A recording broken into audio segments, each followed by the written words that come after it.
Hey guys, tonight we begin with something a little damp and smelly and incredibly profoundly uncomfortable. We're diving into what life was really like for a common sailor during the Age of Discovery. Forget the castles and chivalry Hollywood sold you. The truth? You probably wouldn't last a single day. So, before you get comfortable, take a moment to like the video and subscribe, but only if you genuinely enjoy what I do here. And let me know in the comments where you're tuning in from and what time it is for you. It's always fascinating to see who's joining us from around the world. Now, dim the lights, maybe turn on a fan for that soft background hum, and let's ease into tonight's journey together. Why you wouldn't last a day as an Age of Discovery sailor. Congratulations, you've just woken up in the year 1500. The good news? You're alive. The bad news? You're on a ship. Not a cruise ship, mind you, with buffets and endless entertainment. No, this is a wooden beast, creaking and groaning under the relentless assault of the open ocean. Your bed is a cramped, damp corner below deck, shared with at least 10 other men, the air thick with the stench of unwashed bodies, stale food, and something vaguely resembling rotting seaweed. There's no soft mattress, no pillow, and definitely no Egyptian cotton sheets. Just a rough canvas hammock perpetually swaying with the ship's motion that feels less like a bed and more like a poorly designed torture device. You blink awake as the ship groans around you, a symphony of creaking timbers and slapping waves. It's the maritime version of an alarm clock, only louder and somehow even less merciful. Your home is a wooden coffin, constantly pitching and rolling. There are no windows, just small grimy portholes, if you're lucky enough to be near one, offering only a glimpse of the endless gray ocean. The smell, oh, it's a fragrant symphony. A subtle blend of bilge water, human sweat, stale rum, and something you pray isn't mold, but in your soul probably is. Scented candles haven't been invented, and even if they were, they'd just roll off the uneven deck. You try to stretch, but immediately regret it, because the air is freezing and your joints ache. You're 22 years old, which, in Age of Discovery terms, is roughly middle-aged. Your spine cracks like an old wooden mast, and your knees sound like a bag of barnacles being shaken by a confused deckhand. Getting out of your hammock is a gamble. The floor is either wet from last night's spray, which leaked through the thatched roof, or crusty from something your shipmate coughed up. Either way, your bare feet are now part of the ecosystem. Oh, and privacy? What's that? Your entire crew, and maybe a random rat who just never left, are waking up beside you. There's no separate cabin, no curtains, no me time. Just communal everything. Welcome to morning on an Age of Discovery vessel, where you're never truly alone because parasites, rodents, and 100 other people are always with you. And this is just how your day starts. It only gets worse from here. You've managed to crawl out of your maritime hammock of horrors. Congrats! Now nature calls, and it's not calling politely, it's screaming. Here's the part where you start missing the modern bathroom. There's no toilet, no seat, no toilet paper, no flush, not even a mildly resentful plunger in the corner. In the 16th century, relieving yourself on a ship is an adventure, a social experiment, and often a small public event.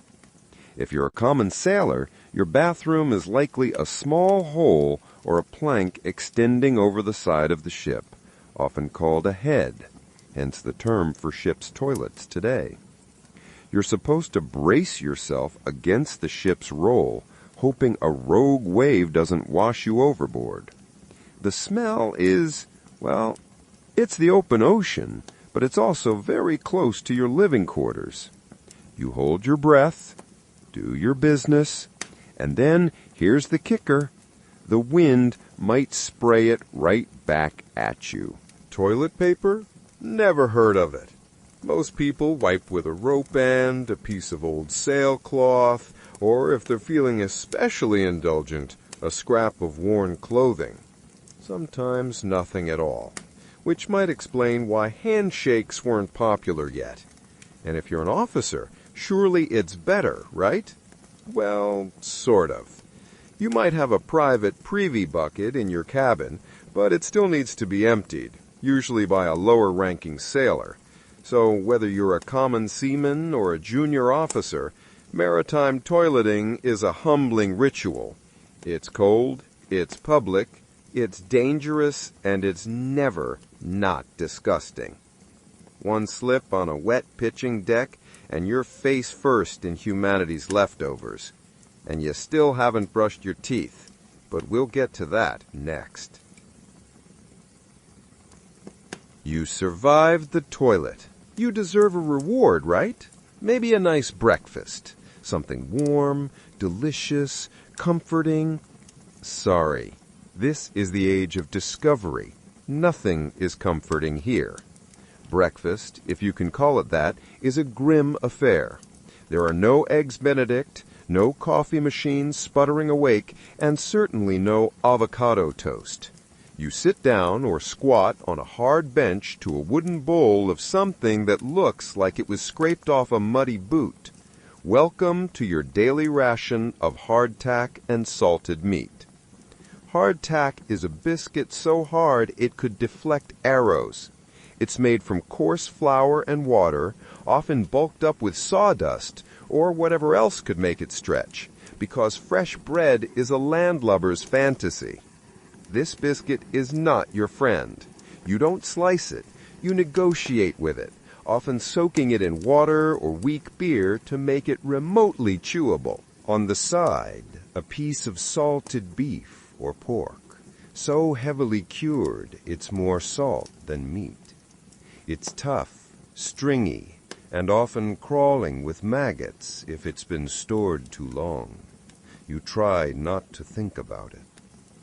What about drinks? You're not sipping orange juice or an oat milk latte. You're drinking beer or watered-down wine. Yes, beer or wine. At 6 a.m.? Why? Because the fresh water quickly spoils and teems with parasites and filth. So you start your day with weak ale or watered wine, low alcohol, high survivability. Kids drink it too.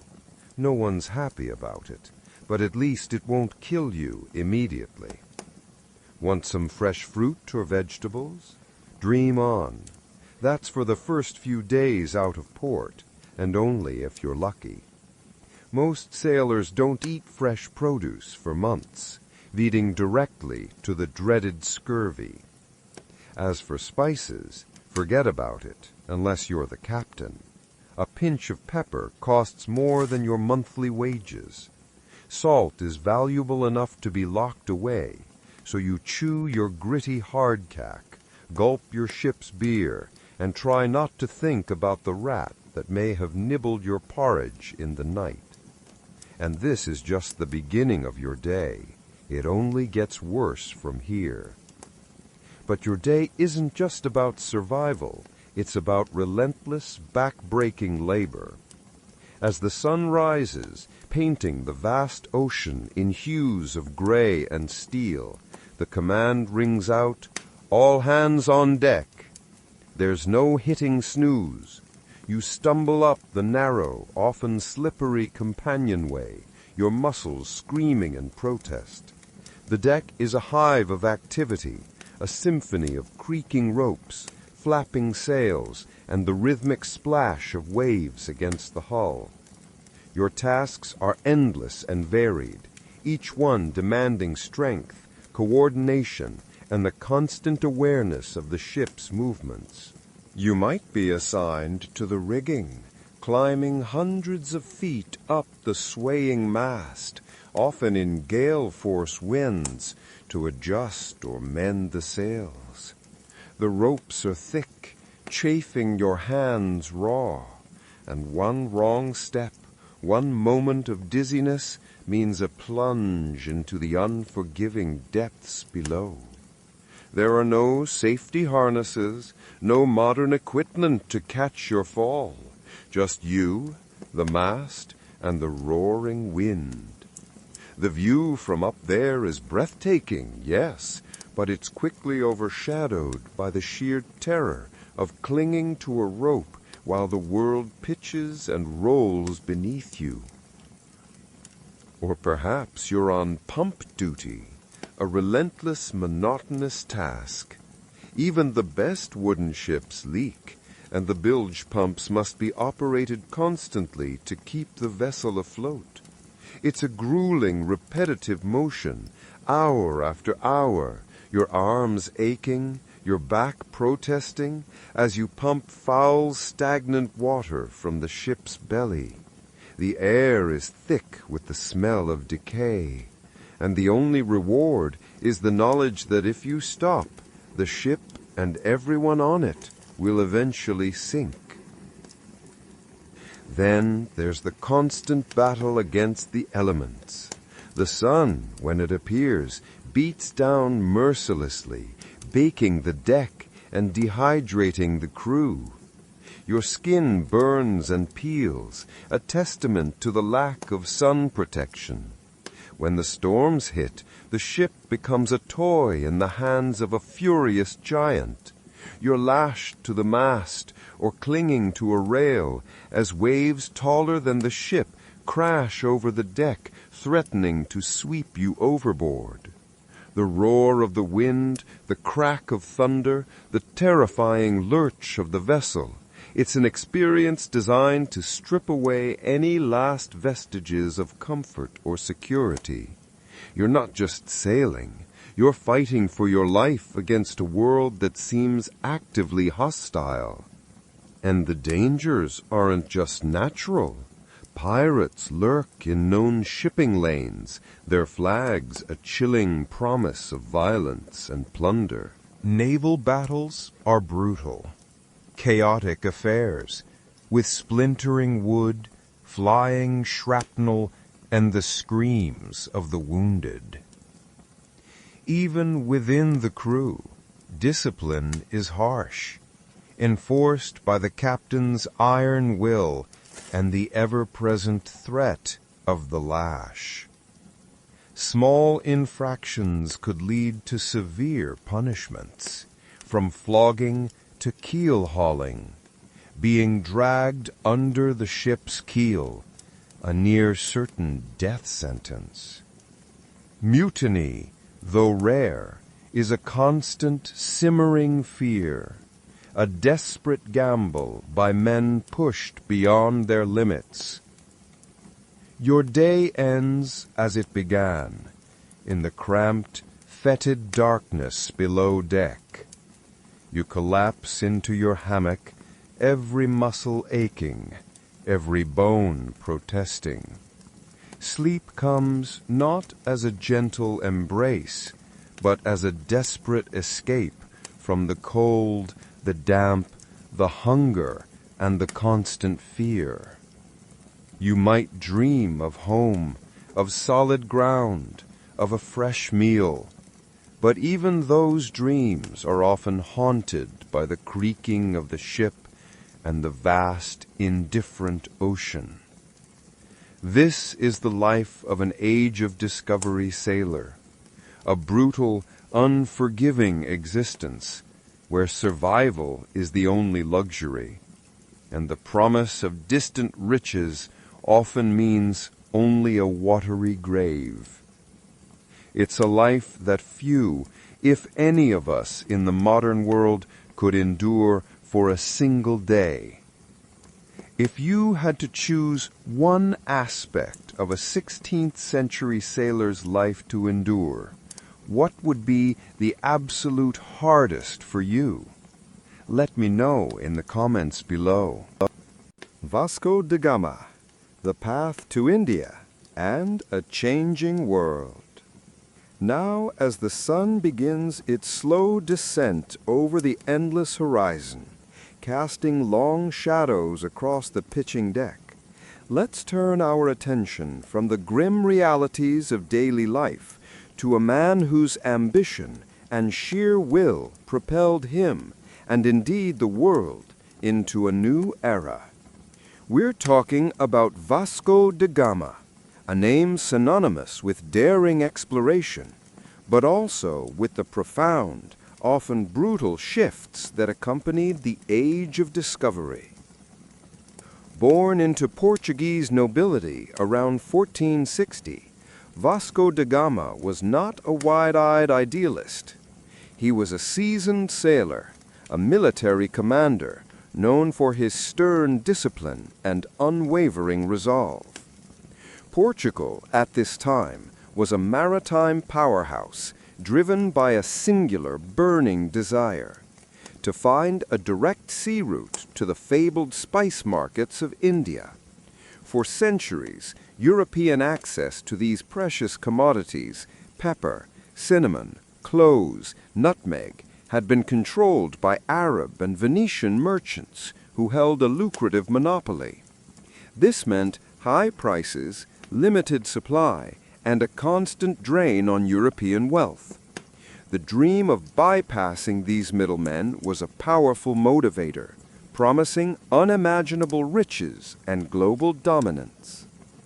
On July 8, 1497, this dream took tangible form. Vasco da Gama, personally commissioned by King Manuel I of Portugal, set sail from Lisbon with a small fleet of 4 ships, the São Gabriel, his flagship, a sturdy carrack built for long voyages, the São Rafael, a similar vessel, the smaller Berrio, and a dedicated supply ship loaded with provisions for the epic journey ahead. His crew, numbering around 170 men, were about to embark on an adventure that would redefine the known world. Unlike Christopher Columbus, who had sailed west across the Atlantic a few years earlier, da Gama's mission was far more ambitious and arguably far more perilous. He was to navigate south along the entire African coast, then turn east into the vast uncharted waters of the Indian Ocean, a journey no European had ever completed by sea. The initial leg of the voyage, down the coast of West Africa, was familiar territory for Portuguese sailors, but as they pushed further south, beyond the last known trading posts, the true isolation began. Weeks turned into months, marked by the relentless rhythm of the waves and the vast empty expanse of the Atlantic. They endured the infamous calms, periods of no wind, where the ships lay becalmed for days, sometimes weeks, under a scorching sun, the crew's morale slowly eroding.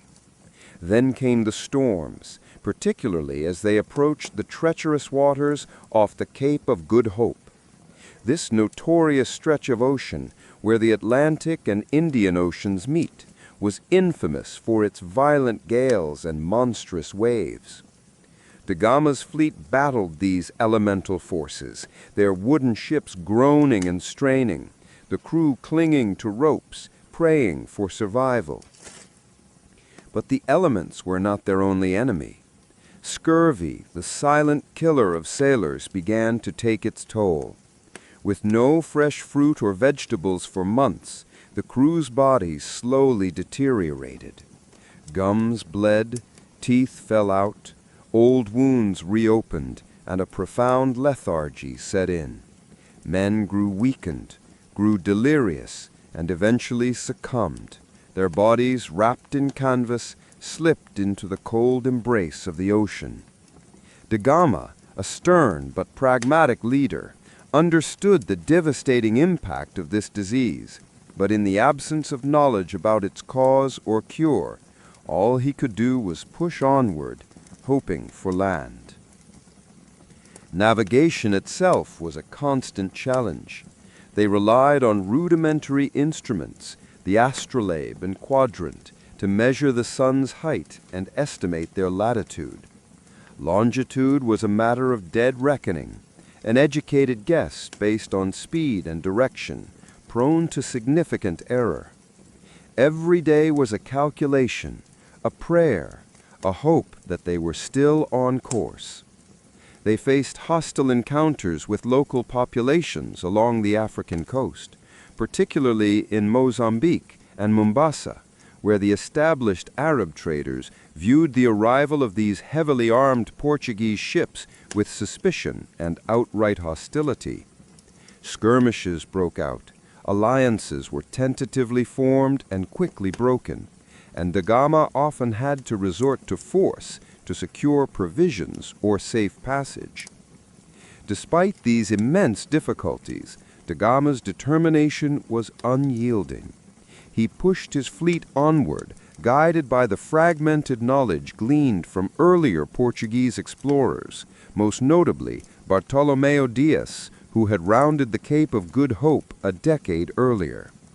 Finally, in April 1498, after more than 10 grueling months at sea, they reached Calicut, modern-day Kozhikode, on the southwest coast of India.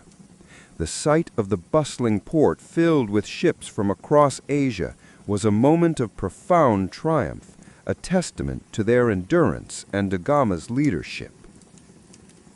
His arrival in India marked a monumental turning point in world history.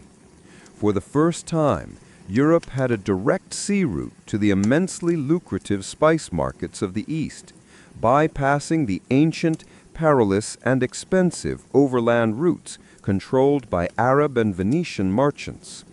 This single achievement opened up unimaginable wealth for Portugal, transforming it from a relatively small European kingdom into a global maritime empire. The direct access to spices, silks, and other exotic goods fueled an economic boom in Lisbon and set the stage for centuries of European colonial expansion. However, this triumph also ushered in an era of fierce competition, often brutal conflict, and profound cultural exchange, both positive and negative, between Europe and Asia. The Portuguese, and later other European powers, would use their naval superiority to establish trading posts, then fortresses, and eventually vast colonial empires, fundamentally reshaping the political and economic landscape of the world. Da Gama's return to Lisbon in September 1499 was met with a hero's welcome. Though he had lost 2 ships and more than half his crew to disease, storms, and conflict, he had achieved what many thought impossible. His journey fundamentally reshaped global trade, politics, and the very understanding of the world, laying the groundwork for a truly interconnected planet, for better or worse. His name, though perhaps not as widely known as Columbus in some parts of the world, represents a monumental leap in human exploration and a pivotal moment in the grand tapestry of history. What aspect of Vasco da Gama's epic journey do you find most surprising or inspiring? Share your thoughts in the comments. Atlantis and beyond, the search for sunken civilizations. Now, as the vast ocean continues to rock our imaginary vessel, let's shift our gaze from the surface to the mysterious depths below. For centuries, humanity has been captivated by whispers of lost worlds, of cities swallowed by the sea, their secrets preserved in watery graves. The most famous, of course, is Atlantis. The legend of Atlantis comes to us primarily from the Greek philosopher Plato, who, around 360 BC, described it in his dialogues Timaeus and Critias. He painted a picture of a powerful, technologically advanced island nation, a utopian society blessed with immense natural resources and a sophisticated civilization. This Atlantean empire, according to Plato, was located beyond the Pillars of Hercules, which we know today as the Strait of Gibraltar. Its people were noble and virtuous, but as their power grew, so too did their hubris and greed. They became corrupted, attempting to conquer the world. Angered by their moral decay, the gods, specifically Zeus, decided to punish them.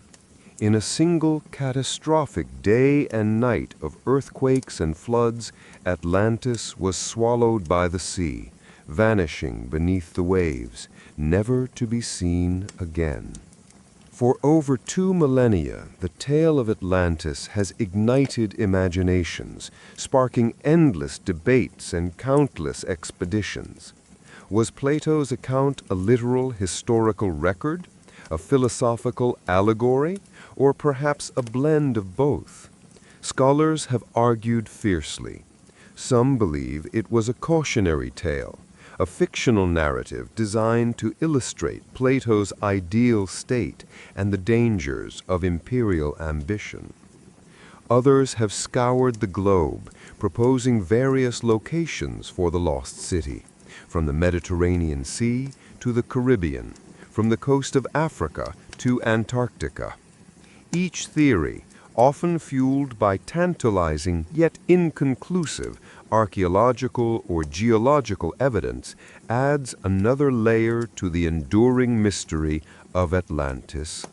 The allure of Atlantis persists, a testament to humanity's deep-seated fascination with the unknown and the possibility of a forgotten golden age. But beyond the captivating myth of Atlantis, the world's oceans truly do hold astonishing secrets.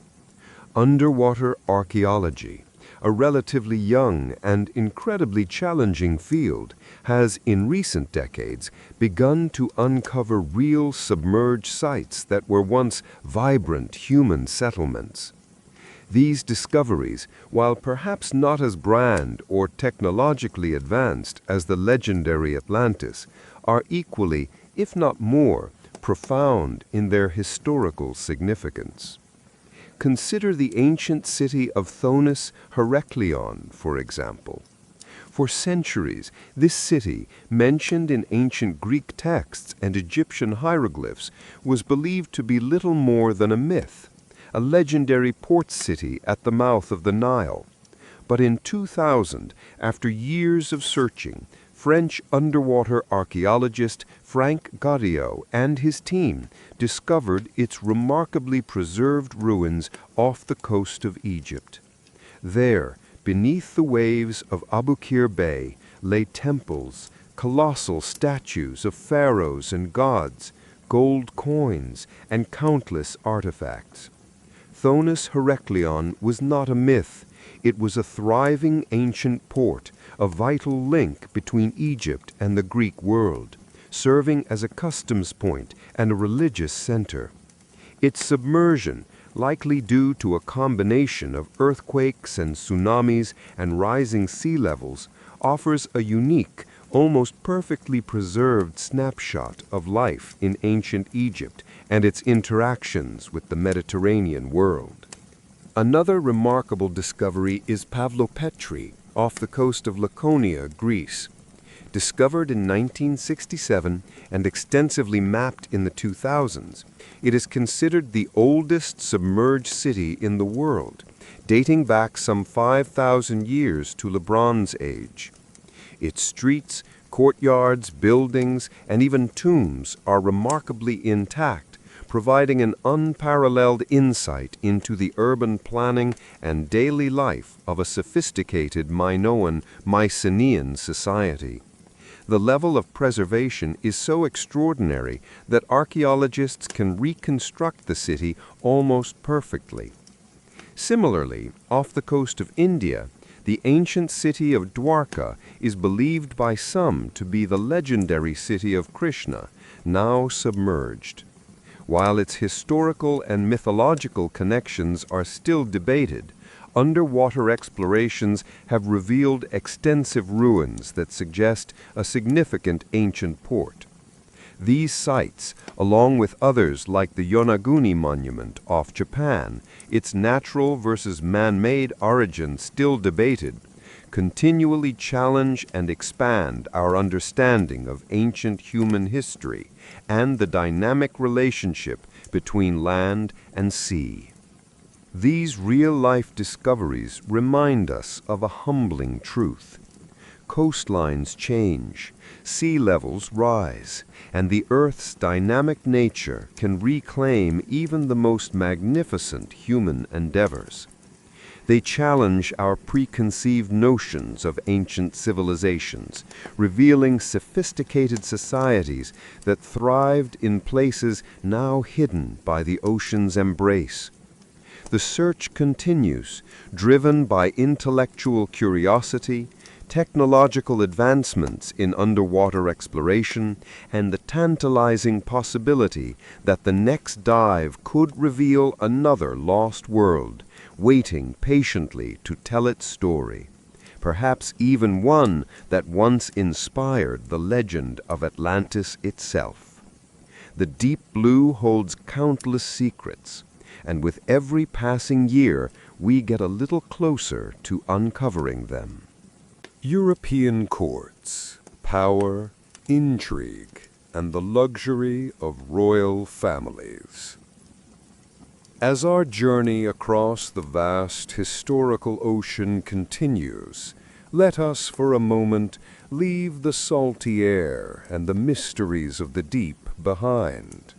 We now turn our gaze to the grand, glittering, and often ruthless world of the European royal courts, the very epicenters from which the age of discovery was conceived, funded, and ultimately directed. These were not just palaces, they were intricate webs of power, ambition, and dazzling display, where the fate of nations, and indeed continents, was decided. Imagine stepping into the court of Isabella I of Castile and Ferdinand II of Aragon, the formidable Catholic monarchs of Spain. Their court was a crucible of political maneuvering, religious fervor, and an insatiable hunger for global expansion. Life here was governed by a rigid protocol, where every gesture, every word, every piece of clothing held symbolic meaning. Elaborate ceremonies, from religious processions to the grand reception of foreign ambassadors, were not merely spectacles, but carefully choreographed assertions of power and legitimacy. Marriages were rarely about love. They were strategic alliances, binding kingdoms and consolidating power, with royal children often serving as pawns in a vast geopolitical chess game. The air buzzed with whispers of intrigue as courtiers constantly vied for royal favor, knowing that proximity to the monarchs could bring immense wealth and influence, while a single misstep could lead to ruin or even the dreaded Spanish Inquisition. Across the English Channel, the Tudor court, under Henry VIII and later his daughter Elizabeth I, presented a different, yet equally volatile environment. Here, life was a vibrant, often dangerous tapestry of sumptuous banquets, elaborate masques, and boisterous hunting parties. The halls of Hampton Court or Whitehall Palace would echo with music, laughter, and the rustle of rich silks. Yet beneath this glittering surface, profound tension simmered. religious schisms, particularly Henry's break with Rome, created deep divisions. The constant pressure of succession, especially for Elizabeth, fueled endless plots and conspiracies. Courtiers lived on a knife's edge, their fortunes tied directly to the monarch's mood and the shifting tides of political favor. The daily routine involved dressing in layers of heavy, richly embroidered fabrics, attending long masses, engaging in courtly dances that demanded both grace and stamina, and participating in endless discussions of state, often punctuated by the king or queen's sudden, unpredictable pronouncements. In France, the court, especially under the flamboyant Francis I, was renowned for its artistic patronage and unparalleled lavishness. Chateaus like Fontainebleau and the Louvre became showcases of the burgeoning Renaissance art and architecture, filled with masterpieces commissioned by the king. Life was a constant performance, a grand theater where every noble played a role. Elaborate feasts, tournaments, and hunting expeditions were common, designed to impress and entertain, but also to reinforce the king's absolute authority. A strict social hierarchy dictated every interaction, from who could sit in the king's presence to the order of procession. Yet even amidst this splendor, plots were hatched, wars declared, and the fate of nations decided in hushed whispers, in gilded corridors, often over a game of cards or a seemingly casual conversation. These monarchs and their courts were not merely symbols of their nations. They were active, often ruthless participants in shaping the world. It was from these opulent halls that the grand voyages of discovery were conceived and funded. They financed the construction of the ships, supplied the crews, and dictated the terms of exploration and conquest. They laid claim to vast new lands, often with little regard for the indigenous populations already living there, and dictated the terms of trade that would flow back to their treasuries. Their lives, though seemingly privileged and removed from the hardships of the common sailor, were burdened by the immense responsibility of governance, the constant threat of war with rival powers, and the relentless pressure to maintain their dynasty's power and prestige. From the grand halls of power, their decisions rippled across oceans, impacting the lives of countless sailors, indigenous peoples, and merchants, forever altering the course of human history and laying the groundwork for the modern world. If you had to live in one of these royal courts, which one would you choose, and why? Let me know in the comments. The global exchange, new goods, new diseases, and a world transformed. Having explored the lives of the sailors, the epic journeys of the navigators, the mysteries beneath the waves, and the opulence of the royal courts, let's now consider the profound, sweeping changes that these discoveries unleashed upon the entire world. The age of discovery was not just about finding new routes or claiming new lands. It was about initiating a massive, unprecedented global exchange. An exchange of goods, ideas, people, and, unfortunately, diseases that fundamentally reshaped every continent. This period is often referred to as the Columbian Exchange, a term that, while perhaps overly simplistic, encapsulates the vast and intricate web of connections that were forged.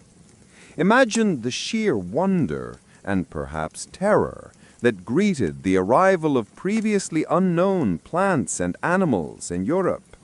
Tomatoes, potatoes, corn or maize, chili peppers, chocolate, and tobacco. These staples of modern cuisine and daily life were entirely new to the Old World. The potato in particular would revolutionize agriculture, providing a calorie-rich, easily grown crop that could feed burgeoning populations and help alleviate famine. Corn became a vital animal feed, supporting livestock. These new foodstuffs led to significant population growth in Europe, Africa, and Asia, but also created new dependencies. Conversely, the Americas received wheat, rice, sugarcane, coffee, and a host of domesticated animals like horses, cattle, pigs, and sheep. The horse, in particular, transformed the lives of many indigenous peoples, becoming crucial for hunting, travel, and warfare. The introduction of sugarcane, however, would have a far darker legacy, driving the insatiable demand for enslaved labor from Africa. This exchange was not just about food. New technologies like European shipbuilding techniques and navigation tools spread globally. New ideas, both scientific and philosophical, began to circulate more widely, challenging existing worldviews.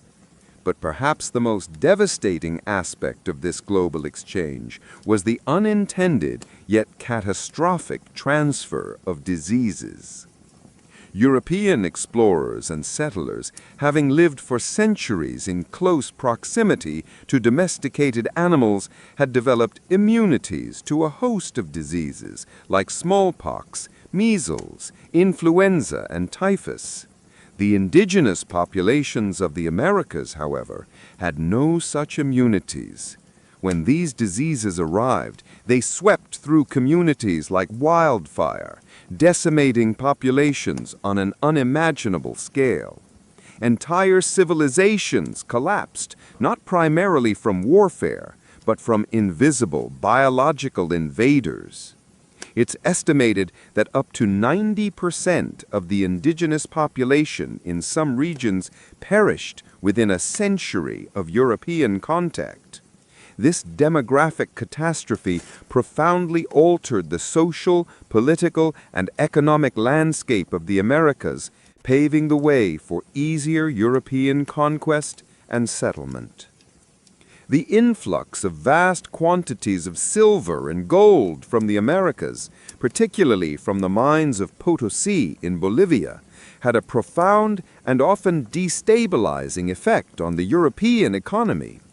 While it fueled the ambitions of Spain and other colonial powers, it also led to rampant inflation, known as the price revolution, which disproportionately affected the poor and fixed-income earners, causing widespread social unrest. The Age of Discovery, therefore, was a period of immense paradoxes. It was an era of unprecedented human achievement, of incredible bravery and ingenuity, pushing the boundaries of human knowledge and connecting distant parts of the globe. Yet it was also an era of profound suffering, exploitation, and destruction, laying the groundwork for colonial empires, the transatlantic slave trade, and the decimation of indigenous cultures.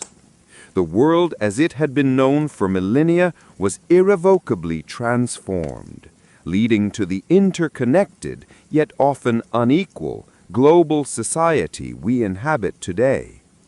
The echoes of these transformations, both beneficial and tragic, continue to resonate through our modern world. Of all the new goods exchanged during this period, which one do you think had the biggest impact on global society? Let me know in the comments. The engines of exploration, ships, and navigational innovations.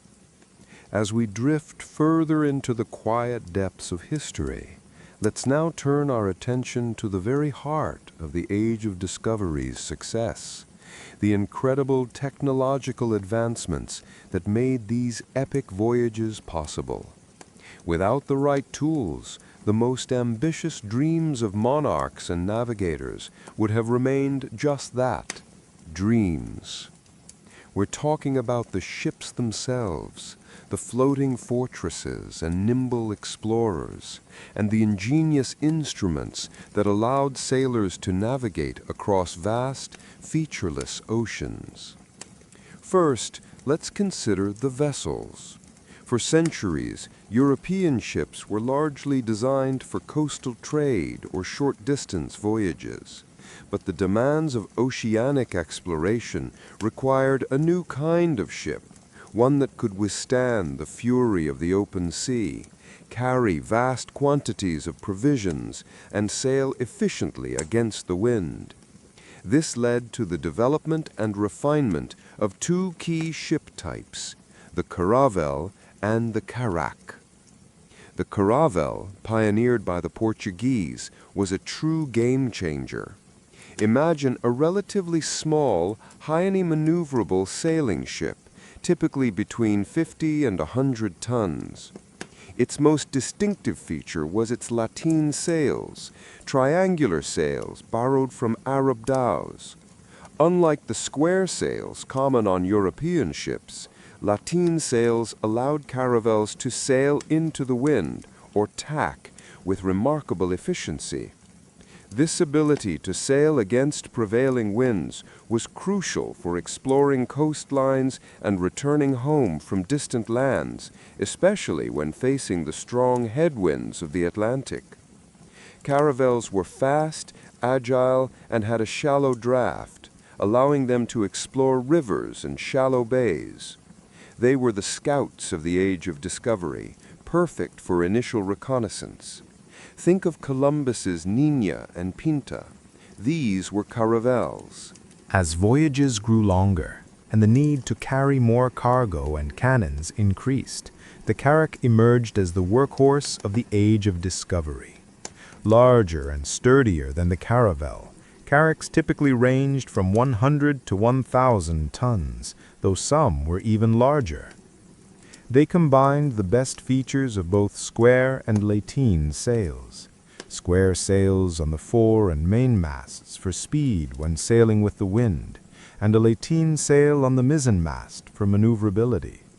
This hybrid rigging made them incredibly versatile. Carracks had high forecastles and stern castles, providing defensive positions against pirates and hostile encounters, and offering more space for crew and provisions.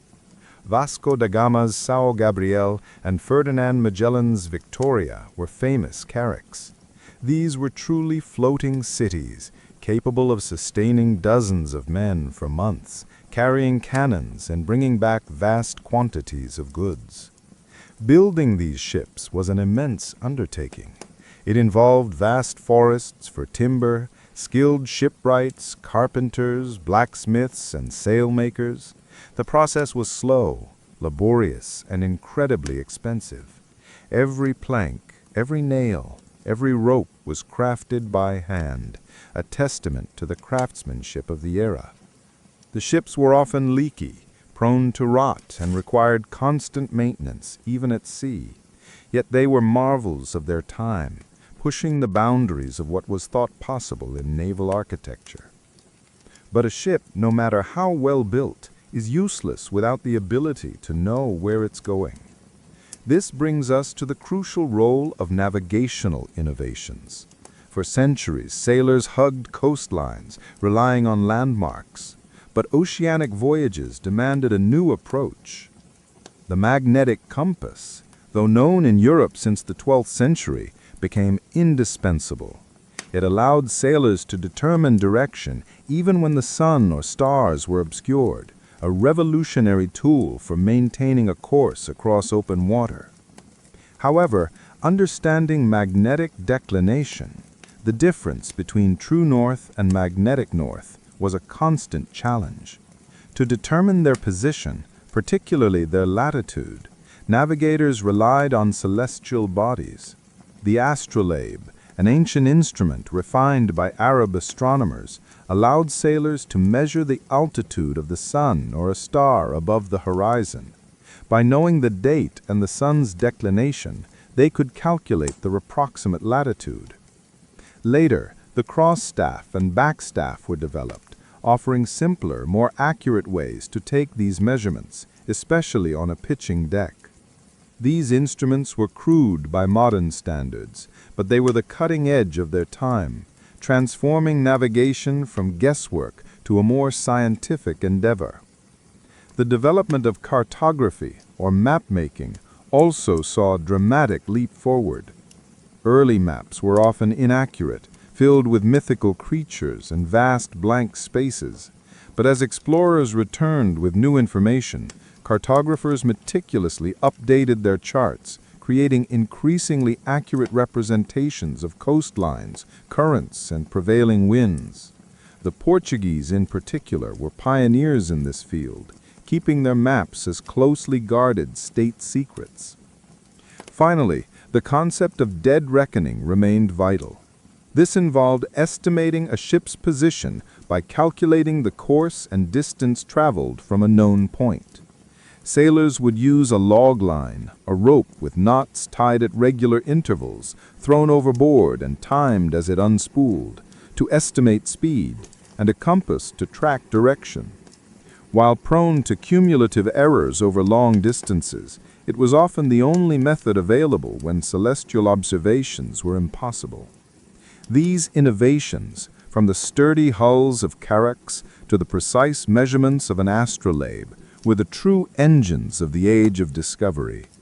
They allowed humanity to overcome the immense challenges of oceanic travel, to push beyond the known horizons, and to connect the disparate corners of the globe, forever altering the course of human history.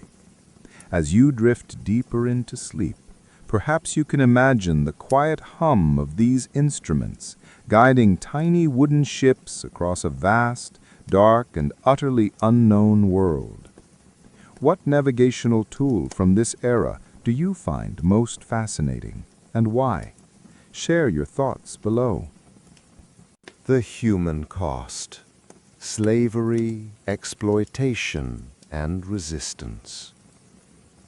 As the gentle rocking of our historical journey continues, let us now confront the darker, yet undeniably crucial aspect of the age of discovery, its immense human cost. While we've spoken of grand ambitions, technological marvels, and the exchange of goods, it is imperative to acknowledge that this era was built, in large part, on the foundation of exploitation, violence, and the systematic dehumanization of millions. The pursuit of wealth and power, fueled by the discoveries, led directly to one of the most horrific chapters in human history, the Atlantic slave trade. Imagine for a moment the bustling ports of West Africa, transformed from centers of local trade into grim marketplaces for human beings. European powers, particularly Portugal, Spain, and later England, France, and the Netherlands, developed an insatiable demand for labor to work the vast plantations of the New World, sugar in the Caribbean and Brazil, tobacco in North America, silver in the mines of South America. Indigenous populations, decimated by disease and unaccustomed to the brutal labor, proved insufficient.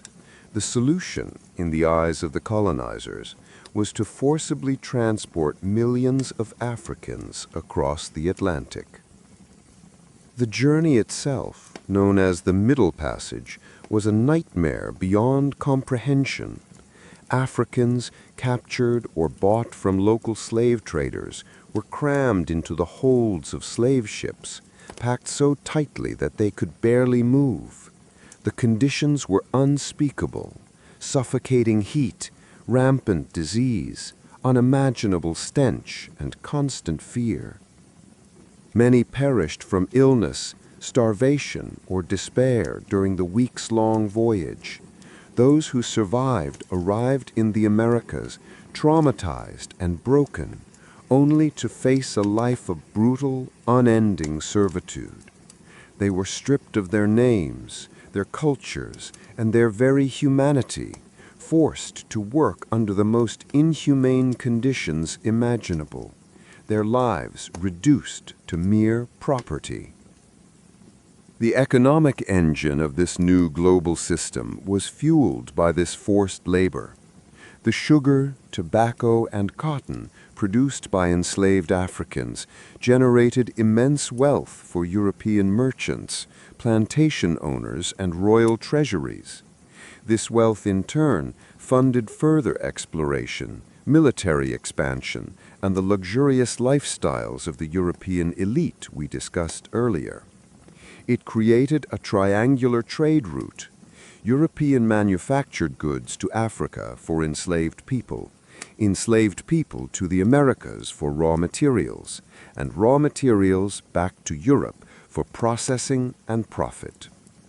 This system, built on the suffering of millions, became deeply embedded in the global economy for centuries. But the age of discovery was also an era of resistance. Indigenous peoples across the Americas, despite facing overwhelming technological and biological disadvantages, fought fiercely to defend their lands, cultures, and freedom. From the determined resistance of the Taino against Columbus in the Caribbean, to the prolonged struggles of the Aztec and Inca empires against the Spanish conquistadors, and later the countless Native American nations against European settlers, the story of the Americas is also a story of valiant, though often ultimately tragic, resistance. Similarly, enslaved Africans, from the moment of their capture to their lives on plantations, resisted in countless ways. This ranged from subtle acts of sabotage, feigned illness, and preserving cultural traditions, to daring escapes, forming maroon communities in remote areas, and organizing large-scale rebellions like the Haitian Revolution centuries later. Their resilience and determination to reclaim their freedom, despite impossible odds, stand as a powerful testament to the human spirit. The legacy of this period is complex and enduring. While the age of discovery undeniably expanded the world's geographical and scientific knowledge, it also laid the foundations for systemic inequalities, racial prejudices, and colonial structures that continue to impact global societies today.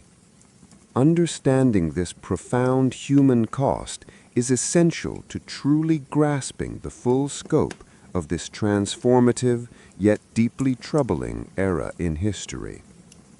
As you drift into slumber, reflect on the resilience of those who suffered and the long shadow cast by the pursuit of power and profit. What act of resistance during the age of discovery do you find most inspiring, and why? Share your thoughts in the comments. Mapping the unknown. The world gets bigger, and so does our understanding. As our journey continues, let's shift our focus from the human drama and the harsh realities to the profound intellectual and scientific revolution sparked by the Age of Discovery. This era didn't just expand the physical boundaries of the known world. It shattered old assumptions, challenged ancient wisdom, and fundamentally reshaped humanity's understanding of its place in the cosmos.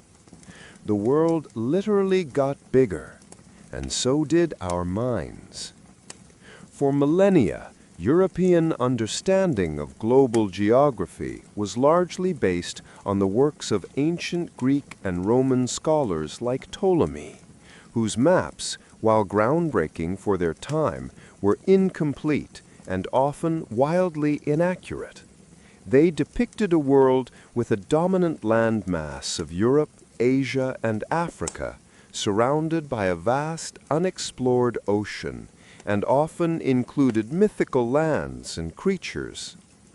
The idea of a spherical Earth was accepted by many educated people, but its true size and the existence of other continents remained largely unknown or debated. The return of explorers like Columbus, Vasco da Gama, and later Magellan brought back irrefutable evidence that fundamentally rewrote the world map. Imagine the sheer intellectual shock and excitement as new coastlines, vast continents, and previously unimagined oceans were meticulously charted. Cartographers, once working with theoretical models, now had a deluge of empirical data. This led to a golden age of map-making. Figures like Gerardus Mercator, with his revolutionary Mercator projection, created maps that, for the first time, allowed sailors to plot a straight course across vast distances, even if it distorted the size of land masses near the poles. These new maps were not just tools for navigation. They were powerful symbols of expanding knowledge, of a world revealing its true form.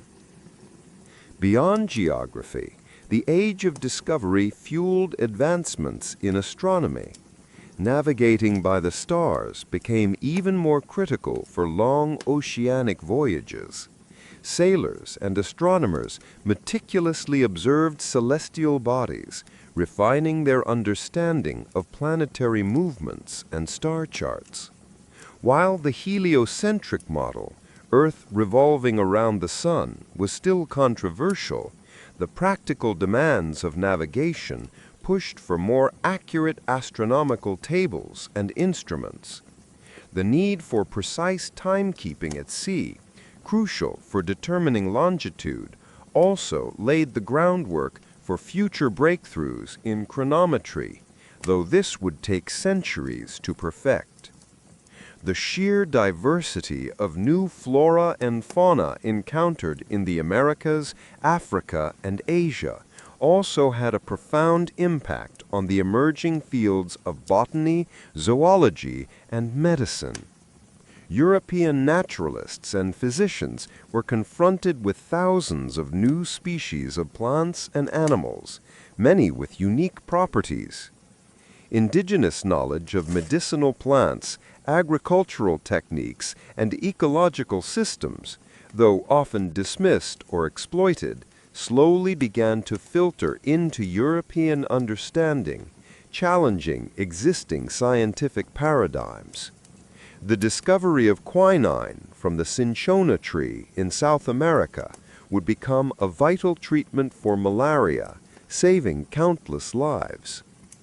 This era also saw a shift in philosophical thought. The encounter with diverse cultures, societies, and belief systems challenged the Eurocentric view of the world. While often leading to ethnocentrism and conquest, it also sparked questions about human nature, societal organization, and the very definition of civilization. The sheer scale of the discoveries forced Europeans to reconsider their place in a much larger, more complex world. It contributed to the intellectual ferment of the Renaissance and the scientific revolution, encouraging empirical observation and questioning established doctrines. The Age of Discovery was, in essence, a grand scientific experiment conducted on a global scale. It was driven by curiosity, economic ambition, and the relentless human desire to know what lies beyond the horizon. The maps that hung in royal courts and the astronomical tables used by navigators were not just practical tools. They were testaments to a burgeoning scientific spirit, a collective effort to unravel the mysteries of the planet. As you drift deeper into sleep, Perhaps you can imagine the quiet excitement of a cartographer meticulously drawing a new coastline, or an astronomer charting a star, knowing that with each stroke the world was becoming a little less unknown, and humanity's understanding a little more vast. What ancient or lost map would you most want to discover, and why? Let me know in the comments below. The legacy of exploration. Echoes in the modern world. As our long voyage through the age of discovery draws to a close, and the gentle waves of historical narrative lull you toward slumber, let's consider the enduring legacy of this transformative era. The ripples of these centuries of exploration, conquest, and exchange continue to shape the world we inhabit today in ways both obvious and subtle. The Age of Discovery wasn't just a historical period. It was the crucible in which the modern globalized world was forged. Think about the very languages we speak: English, Spanish, Portuguese, French. These languages, carried across oceans by explorers and colonists, became dominant in vast swaths of the Americas, Africa, and parts of Asia. The linguistic map of the world today is a direct consequence of the colonial empires established during this period. Similarly, the spread of major religions, particularly Christianity, to new continents was a direct outcome of missionary efforts that accompanied the explorers and settlers, profoundly altering the spiritual landscape of many regions. Our global economy, too, is deeply rooted in the patterns established during the Age of Discovery. The interconnectedness of trade routes, the flow of goods and capital across continents, and the very concept of a global marketplace all have their origins in this era. The demand for commodities like sugar, coffee, and tobacco, which fueled the transatlantic slave trade, created supply chains that, in various forms, persist to this day. The financial systems, including joint stock companies and early forms of international banking, evolved to support these vast, risky, and highly profitable ventures. The pursuit of wealth, often at any cost, laid the groundwork for modern capitalism. The political boundaries and geopolitical tensions of today also bear the indelible marks of this period. The scramble for colonies, the establishment of empires, and the drawing of arbitrary borders across existing indigenous lands created conflicts and divisions that continue to resonate. Many of the post-colonial struggles for independence and the challenges of nation-building in the 20th century were direct consequences of the imperial structures put in place during the Age of Discovery. The distribution of power and wealth among nations, the very concept of developed and developing worlds can, in part, be traced back to the advantages gained by early colonial powers. Culturally, the Age of Discovery led to an unprecedented blending and clash of civilizations. While often violent and destructive, it also resulted in new forms of art, music, cuisine, and literature. The exchange of ideas, though sometimes forced, led to hybrid cultures and new expressions of human experience. The very notion of global citizenship or a world culture has its distant origins in the interconnectedness that began in these centuries. However, it's crucial to remember that this legacy is not without its shadows. The systemic racism, exploitation, and environmental degradation that characterized much of the colonial enterprise continued to be addressed and grappled with in the modern world. The historical injustices of slavery and forced displacement are still felt by communities globally, leading to ongoing calls for reparations, recognition, and reconciliation. The Age of Discovery was a period of immense paradox, of incredible human achievement alongside profound human suffering. It expanded our world, but also fragmented it. It brought wealth to some and devastation to others. As you finally drift off to sleep, let the echoes of these grand voyages and their complex consequences settle in your mind. The world we live in is a direct product of that era, and by understanding its full scope, we can better navigate the challenges and opportunities of our own interconnected age.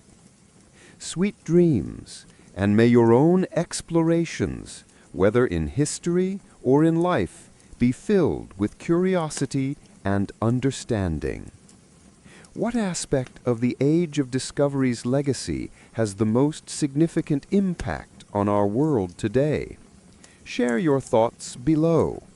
The unseen world, microbes, medicine, and the birth of epidemiology.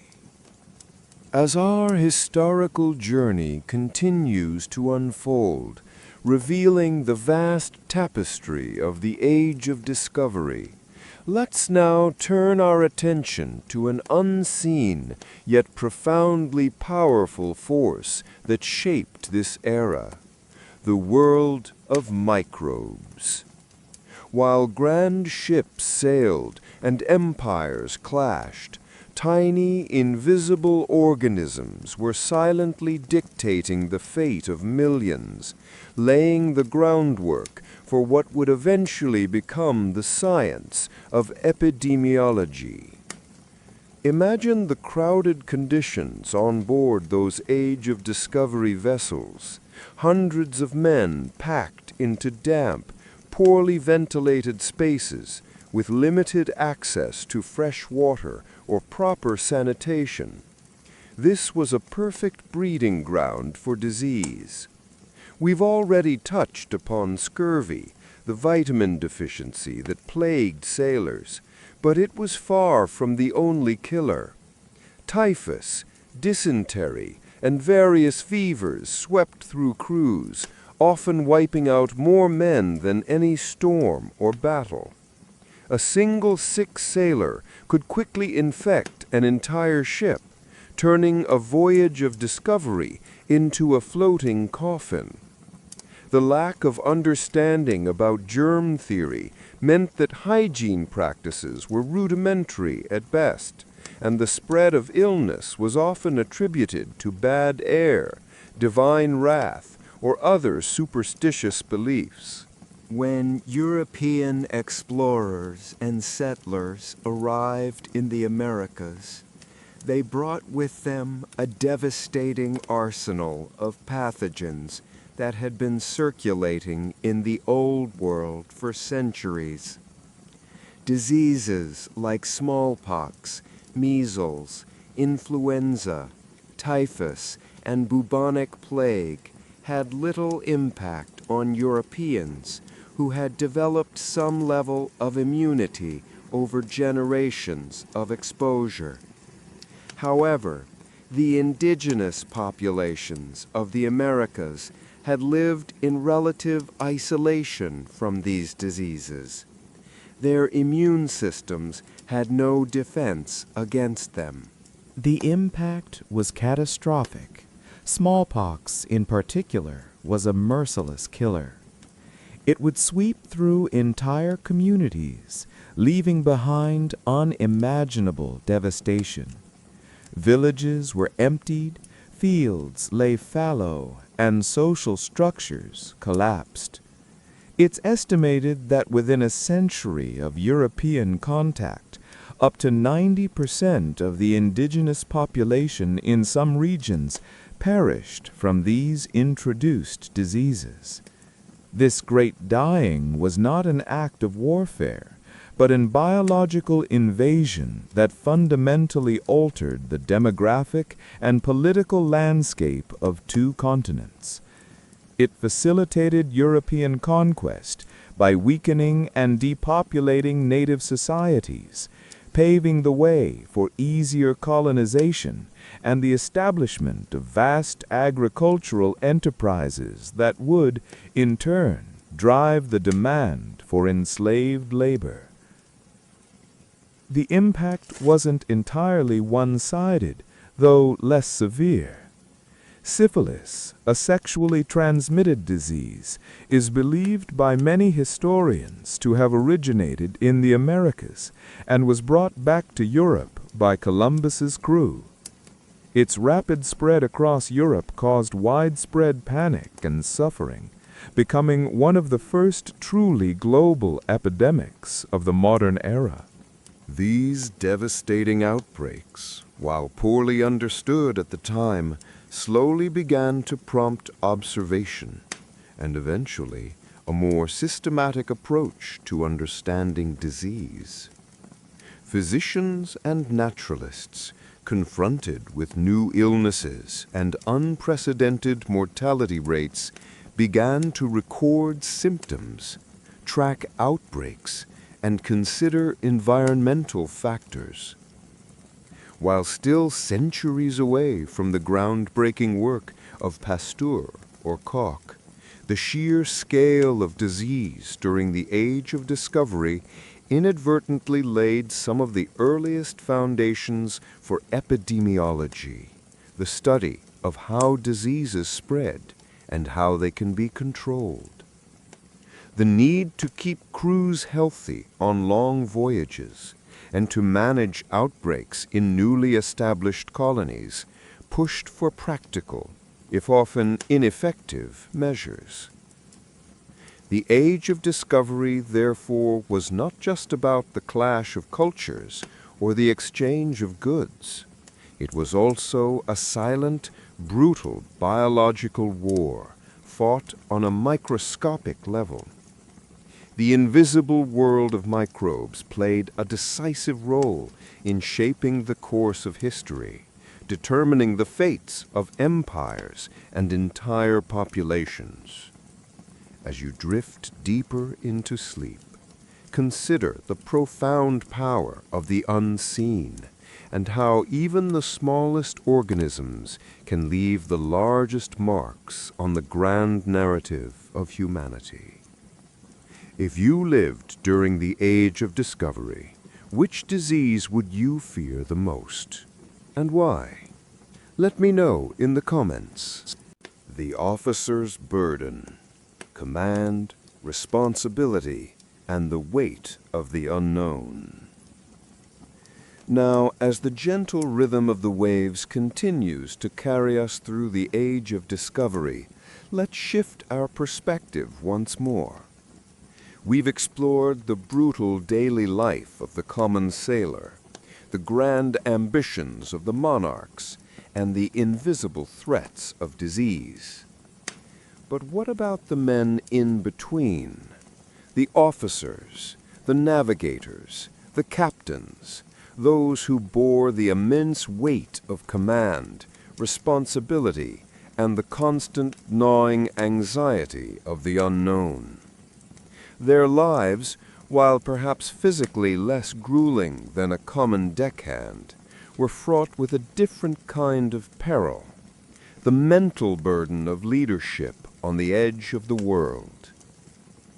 Imagine yourself as a first mate, or perhaps even a young captain on one of these pioneering voyages. Your cabin, though slightly larger than a sailor's hammock space, is still a cramped, damp box filled with charts, instruments, and the constant smell of salt and mildew. Your sleep is rarely deep, punctuated by the creaking of the ship, the changing of the watches, and the nagging worry that a storm might be brewing, or that your calculations are subtly, fatally off course. Your day begins not with the physical demands of hauling ropes, but with the intellectual and strategic burden of command. The first order of business is to consult the logbook. How much water and provisions remain? How many men are sick with scurvy or fever? What is the morale of the crew? Every decision you make carries the weight of dozens, sometimes hundreds of lives. A miscalculation in navigation, a poor judgment in rationing, a failure to quell a brewing mutiny, any of these could doom the entire expedition. You spend hours meticulously checking the ship's position. With an astrolabe or cross-staff, you squint at the sun at noon or the stars at night, trying to get an accurate reading of your latitude. The ship pitches and rolls, making precise measurements incredibly difficult. Then comes the complex arithmetic, often done by candlelight in a dim cabin, to translate those readings into a position on a chart. The longitude, as we discussed, is an even greater challenge, relying on dead reckoning and the unreliable estimation of distance traveled. The anxiety of being truly lost, adrift in an ocean that stretches beyond the known maps, is a constant companion. Discipline is another heavy burden.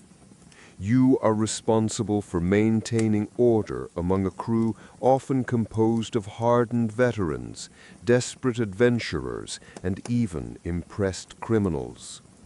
The threat of mutiny is always present, fueled by hunger, disease, and the crushing monotony of the voyage. You must be firm, sometimes brutal, to maintain control, knowing that any perceived weakness could lead to chaos. Administering punishments, from flogging to more severe penalties, is a grim duty, but one you believe is necessary for the survival of the expedition. The psychological toll of being both leader and enforcer, often feared more than respected, can be immense. Beyond the crew, you are responsible for the ship itself. Every creak, every groan of the timbers, every shift in the wind is a potential disaster. You constantly inspect the rigging, the hull, the pumps, looking for signs of wear, rot, or damage. A small leak could become a catastrophic flood.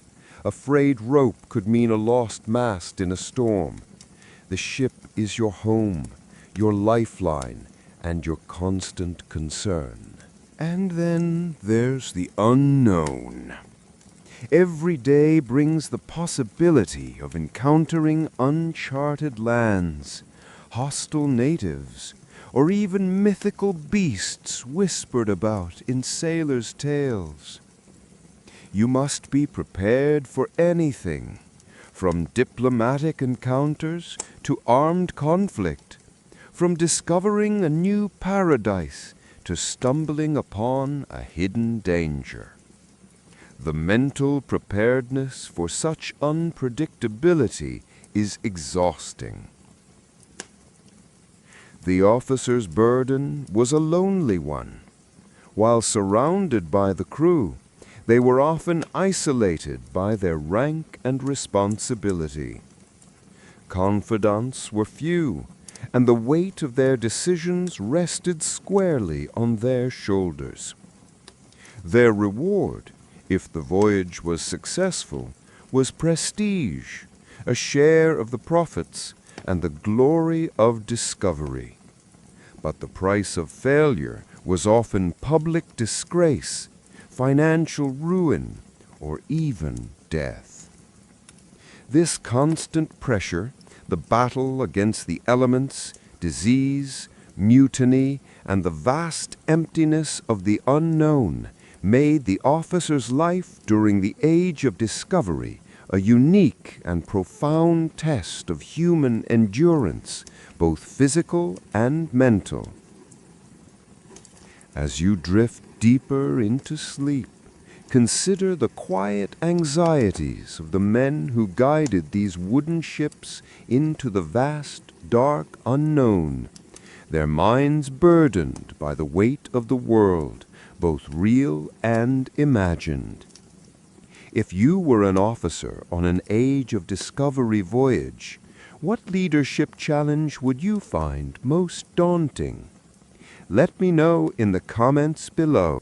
The age of piracy, scourge of the seas, and the fight for control.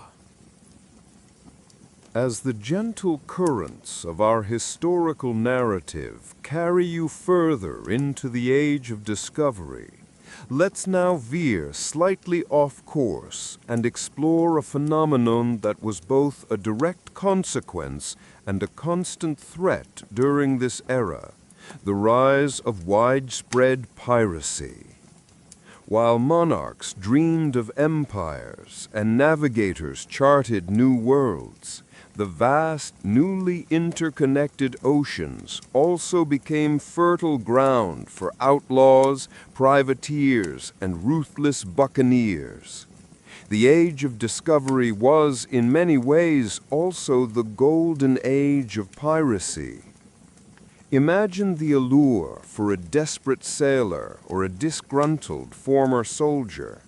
Life on a legitimate merchant ship was brutal, with low pay, harsh discipline, and often little chance of advancement. The promise of piracy, though incredibly dangerous, offered a tantalizing alternative: the chance for quick riches, a measure of freedom, and a life lived by one's own rules, however fleeting. This era saw the emergence of legendary figures whose names still echo through history, like Blackbeard, Captain Kidd, and Anne Bonny. These weren't just cartoon villains. They were often cunning, charismatic, and utterly ruthless individuals who exploited the vastness of the oceans and the nascent, often disorganized systems of global trade. Piracy flourished in regions where trade routes converged and central authority was weak. The Caribbean, with its countless islands, hidden coves, and rich Spanish treasure fleets, became a notorious haven for pirates, often referred to as the Pirate Round. The waters off West Africa with the slave trade, and the Indian Ocean with its spice routes, also became dangerous hunting grounds. These pirates preyed on merchant ships laden with valuable cargo: gold, silver, spices, silks, and enslaved people, turning the profits into a life of fleeting luxury in pirate strongholds like Port Royal in Jamaica or Nassau in the Bahamas. Life as a pirate, however, was far from the romanticized image often portrayed. While there was undoubtedly a sense of camaraderie and a more democratic structure on many pirate ships compared to naval vessels, captains were often elected and could be deposed. It was still a brutal existence. Violence was endemic, not just against victims, but often within the pirate crews themselves. Disease, as we discussed, was rampant, and the constant threat of capture and execution loomed large. A captured pirate faced a gruesome end, often a public hanging, sometimes even being left to rot in an iron cage as a warning to others. The fight against piracy was a constant struggle for the emerging colonial powers. Navies were dispatched, bounties were placed on pirate heads, and strongholds were attacked. Governments often employed privateers, essentially state-sanctioned pirates to attack the shipping of rival nations, blurring the lines between legitimate warfare and outright brigandage. Figures like Sir Francis Drake, a hero to the English, was a notorious pirate to the Spanish. This complex relationship between state and outlaw highlights the chaotic and often morally ambiguous nature of the Age of Discovery. The rise of piracy also had a significant impact on global trade and maritime law. Merchant ships began sailing in convoys, protected by naval escorts. Insurance became more common, and port cities invested in fortifications. The need to suppress piracy contributed to the growth and professionalization of navies, as well as the development of international maritime laws. While never fully eradicated, the golden age of piracy eventually waned as naval powers grew stronger, trade routes became more organized, and the opportunities for independent plunder diminished. Yet, the legends of pirates continue to fascinate us, embodying a wild, untamed spirit of freedom and rebellion against authority. They are a vivid reminder that the Age of Discovery was not just about grand empires and noble explorers, but also about the desperate, the daring, and those who chose to live outside the bounds of established society, carving out their own brutal, exhilarating existence on the high seas. As you drift deeper into sleep, perhaps you can hear the distant echoes of a sea shanty or the faint clang of cutlasses, a reminder of the wild, lawless side of this incredible historical period. If you could spend a day on a pirate ship during this era, what question would you ask the captain, and why? Share your thoughts in the comments below. The Age of Wonder, cabinets of curiosities, and the birth of museums. As our grand historical voyage nears its final destination, let's turn our attention to a fascinating, often whimsical cultural phenomenon that emerged directly from the Age of Discovery, the Cabinet of Curiosities. Imagine stepping out of the harsh realities of a sailor's life or the rigid protocols of a royal court and into a room filled with the strangest, most exotic, and utterly captivating objects from across the newly discovered world. These were the precursors to modern museums, born from a profound human desire to collect, categorize, and understand the vast, bewildering new world that was suddenly unfolding. Picture this. It's the late 16th or 17th century. You're visiting the home of a wealthy merchant, an aristocratic collector, or even a monarch. Instead of neat, orderly displays, you enter a room that is a glorious, chaotic jumble of wonders. On one shelf, you might see a shimmering piece of coral from the Caribbean beside a perfectly preserved two-headed calf. Next to that, an intricate feathered headdress from the Amazon, lying near a fossilized dinosaur bone unearthed in England.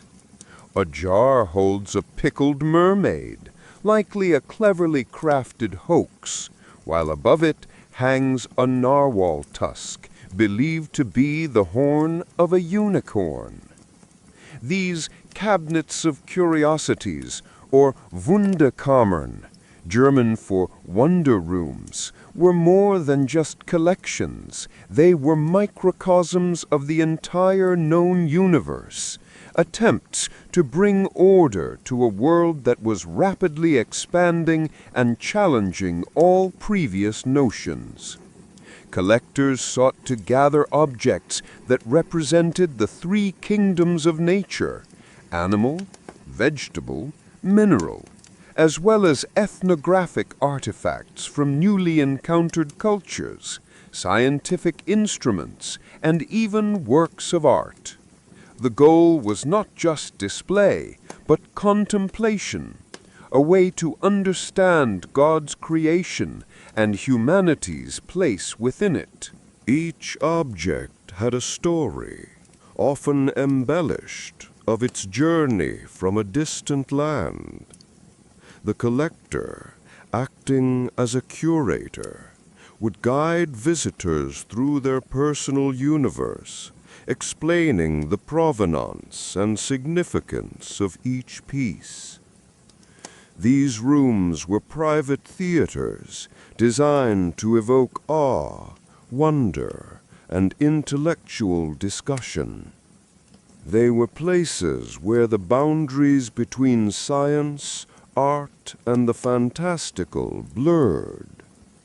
A rare shell from the Pacific might be admired for its beauty, studied for its biological structure, and simultaneously believed to possess magical properties. The desire to fill these cabinets fueled further exploration. Explorers were often tasked not just with finding new trade routes or lands, but with bringing back exotic specimens, strange plants, and unusual artifacts. Naturalists and scientists, often part of these expeditions, meticulously documented new species, laying the groundwork for modern taxonomy and scientific classification. The sheer volume of new information, however, also highlighted the vastness of what remained unknown, sparking even greater curiosity. Over time, as knowledge became more specialized and scientific understanding advanced, these private collections began to evolve. The fantastical elements gave way to a greater emphasis on empirical observation and systematic classification. These private cabinets eventually grew into public institutions, becoming the foundation of the great natural history museums, art galleries, and ethnographic collections we visit today. They transformed from personal displays of wonder into organized repositories of knowledge, accessible to a wider public. So, as you drift off to sleep, consider the quiet rooms filled with these strange and beautiful objects, each one a tiny window into the expanding world of the age of discovery. These cabinets of curiosities remind us that the human spirit of exploration isn't just about conquering new lands, but also about understanding, collecting, and finding wonder in the boundless diversity of our planet. If you were to curate your own Age of Discovery cabinet of curiosities, what three objects, real or imagined, would you absolutely have to include, and why? Share your fantastical collections in the comments below. Conclusion. The world awakens, and so do we. As the last echoes of creaking timbers and distant sea shanties fade, our long, immersive journey through the Age of Discovery comes to a gentle close.